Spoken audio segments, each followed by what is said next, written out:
बेलापुर गांव में सपना नाम की महिला अपने पति अशोक और अपनी बूढ़ी सास सावित्री के साथ रहती थी। वो तीनों एक छोटे से कच्चे घर में रहा करते थे। जब से सपना ब्याह कर ससुराल आई तब से उसकी सास बीमार रहने लगी।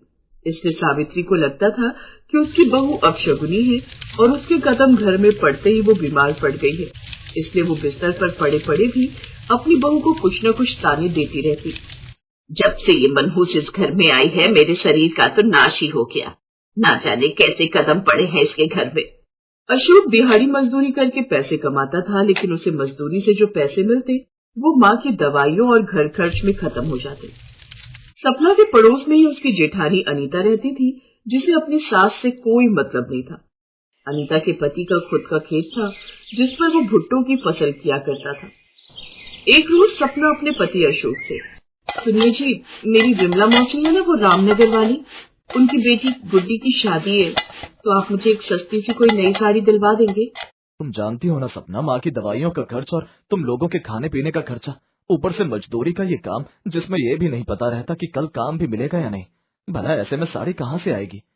शादी को 2 साल हो गए हैं जी। ब्याह पर जो साड़ी बनी थी वही है अभी तक मेरे पास। एक साड़ी तो मांगी आपसे। अच्छा ठीक है, मैं कोशिश करूँगा। ये कहकर अशोक काम पर चला गया। सपना घर के कामकाज में लग गई। उस रोज अशोक को दिहाड़ी का काम मिला तो उसने ओवर टाइम करने की सोची। ओवर टाइम लगाऊंगा तो थोड़े पैसे बन जाएंगे, फिर मैं सपना को नई साड़ी दिलवा पाऊंगा। यही सोचकर अशोक देर रात तक काम करने लगा, लेकिन लगातार सुबह से काम करने के कारण अचानक उसे काम करते करते कब झटकी आ गई उसे पता ही नहीं चला, और सर पर सीमेंट की बोरी ऊपरी मंजिल पर रखते हुए कब उसका पैर फिसला उसे पता ही नहीं चला, और वो चौथी मंजिल से नीचे आकर गिरा। फिर सर पर चोट लगने के कारण उसकी मौत हो गई।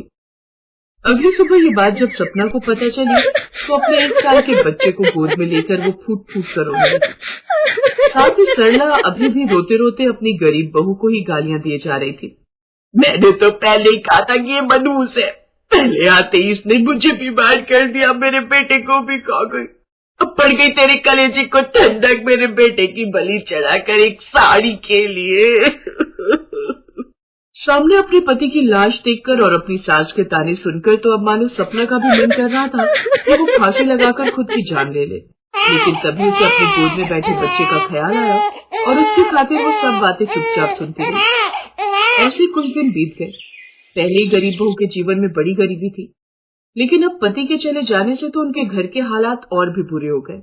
इसलिए वो इधर उधर काम ढूंढने लगी, लेकिन उसका बच्चा भी छोटा था, इसलिए कोई भी उसे काम देने को तैयार नहीं होता। और उसकी इसी मजबूरी का फायदा उठाया उसकी जेठानी अनीता ने। देख सपना, वो तो मुझे तुझ पर तरस आ गया इसलिए चली आई। अगर तू मेरे घर का सारा काम कर देगी, साथ ही खेतों में मक्के की फसल बो देगी, तो बदले में मैं तुझे 2 वक्त का खाना, महीने के 500 रुपए, और जब मक्के की फसल हो जाएगी तो कुछ भुट्टे भी दे दूंगी। बोल, मंजूर है? सपना के पास अब और कोई चारा भी नहीं था पेट भरने के लिए।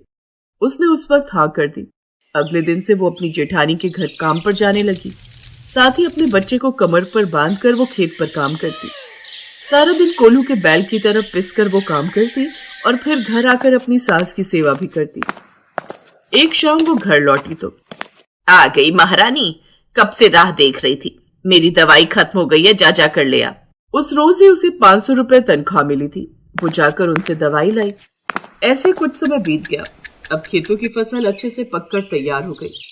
सपना दौड़ी दौड़ी जेठ जेठानी के पास गई। जेठानी जी, इस बार बहुत ही अच्छी फसल पककर तैयार हुई है, चलकर देखिए तो। अनीता और उसके पति ने जब वो फसल देखी तो बहुत खुश हुए। जेठ ने मंडी में अच्छी कीमतों में भुट्टे की फसल बेच दी और चालाक अनीता ने बचे हुए दाने सपना को दे दिए, जिन्हें लेकर वो घर आ गई। वो रसोई में परेशान होकर बैठी हुई थी कि तभी उसकी पड़ोसन सहेली रमा वहां आई। क्या बात है सपना, तो परेशान नजर आ रही है? सपना ने उसे सारी बात बताई। इन दानों का मैं क्या करूंगी रमा?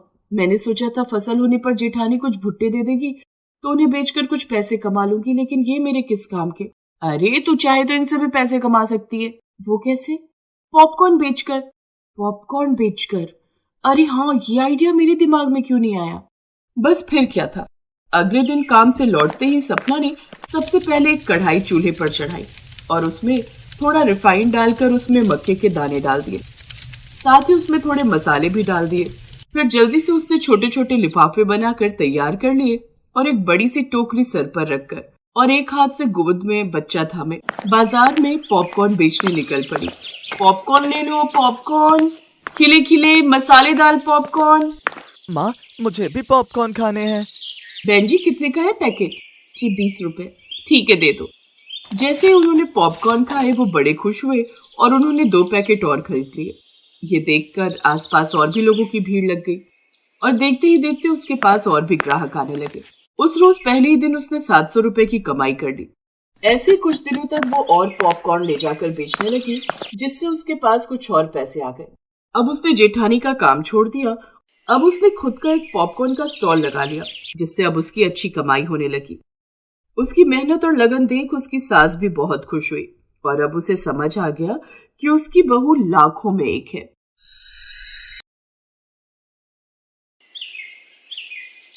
साधना के माता पिता बचपन में ही गुजर गए थे। वो अपने चाचा चाची के साथ रहती थी। साधना की चाची बहुत लालची स्वभाव की थी। वो साधना को एक आंख पसंद नहीं करती थी। एक दिन साधना अपनी चाची के साथ बाजार से निकल रही थी। तभी वहां के बदमाश जग्गा ने उनका रास्ता रोक लिया और साधना पर बुरी नजर डालने लगा।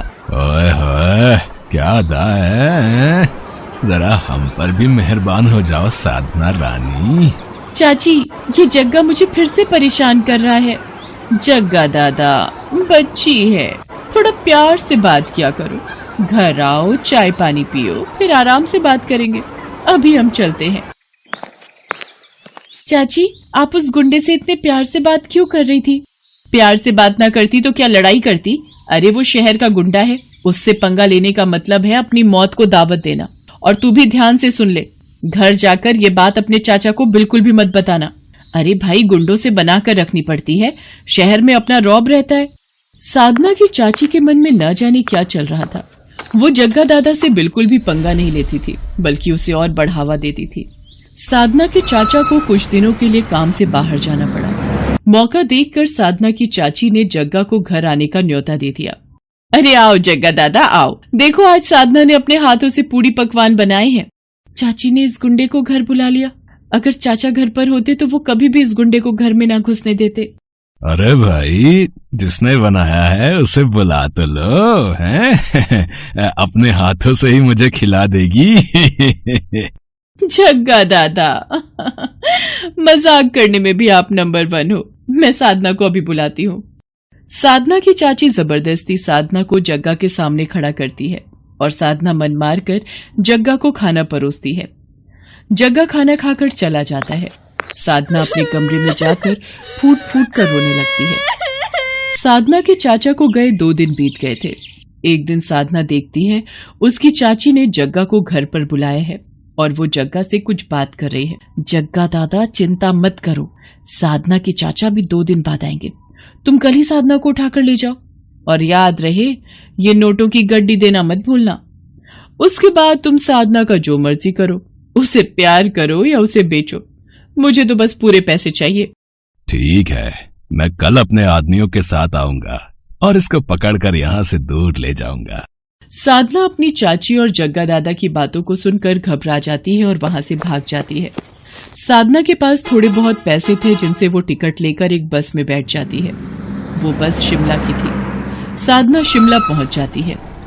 साधना के पास पैसे खत्म हो गए थे। वो इधर उधर भटक रही थी। शिमला जैसे हिल स्टेशन पर साधना बिल्कुल अकेली थी। साधना एक पहाड़ी के रास्ते सड़क पर चल रही थी। अचानक उसकी नजर एक मोमोज की दुकान पर पड़ती है। साधना वहां पहुंचती है और बेहोश हो जाती है। अरे, ये लड़की कौन है? ये तो बेहोश हो गई। इसे दुकान के अंदर लिटा देते हैं। बुजुर्ग व्यक्ति और उसकी पत्नी साधना को दुकान के अंदर ही लिटा देते हैं। कुछ देर बाद साधना को होश आता है और वो अपने बारे में रोते हुए उस बुजुर्ग व्यक्ति और उसकी पत्नी को बताती है। वो बुजुर्ग व्यक्ति शिमला में मोमोज की दुकान चलाता था और अपनी पत्नी के साथ मोमोज बनाकर बेचता था। साधना अपने बारे में बताते हुए रो पड़ती है। रो मत बेटा, जिसका कोई नहीं होता उसका ईश्वर होता है। तुम्हें अब वापस अपने घर जाने की कोई जरूरत नहीं है। तुम हमारे साथ ही रहो, हम तुम्हें अपनी बेटी बनाकर रखेंगे। आपका बहुत बहुत शुक्रिया। आप दोनों ने मेरी इतनी मदद की। एक मेरी चाची, जिन्होंने मुझे उस बदमाश के हाथों बेचना चाहा। बाबा, मैं कैसे अपना दुख भूलूंगी। बेटी, वक्त सारे जख्म भर देता है। हमारा भी बेटा बहू के साथ हमें छोड़कर चला गया। हम दोनों बूढ़े पत्नी पत्नी भी हिम्मत हार चुके थे। शिमला जैसे हिल स्टेशन पर हम बिल्कुल अकेले थे। फिर हम दोनों ने ये मोमोज बनाकर बेचने का काम शुरू किया। फिर धीरे धीरे हिम्मत आ गई और हमने एक दूसरे के सहारे जीना सीख लिया। बाबा, मैं भी आपकी मोमोज बनाने के काम में मदद करूंगी। आप मुझे मोमोज बनाना सिखाएंगे ना? हाँ बेटी, मैं तुम्हें मोमोज बनाने जरूर सिखाऊंगा। साधना उन बुजुर्ग पति पत्नी से मोमोज बनाना सीख गई थी। अब वो भी उन्हीं की तरह अच्छे मोमोज बना लेती थी और वो उनकी सहायता भी करती थी। धीरे धीरे वक्त बीतता है। साधना को उन पति पत्नी के पास रहते हुए 1 साल बीत जाता है।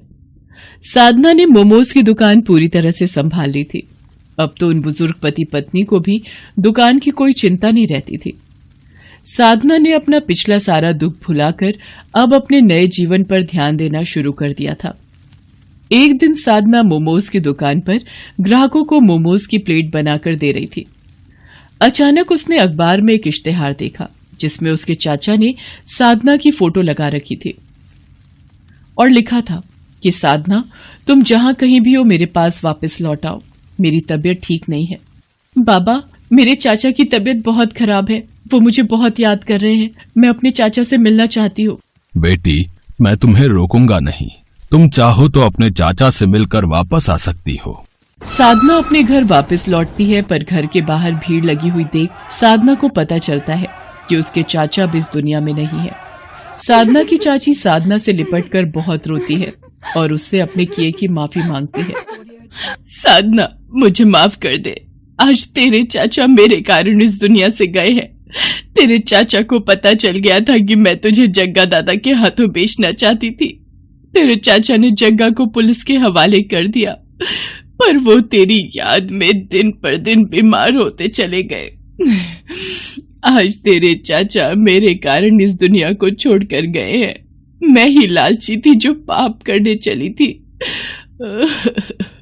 अपने चाचा के गुजर जाने के बाद साधना अपनी चाची को अपने साथ शिमला ले जाती है और फिर से मोमोज बेचने का काम शुरू कर देती है।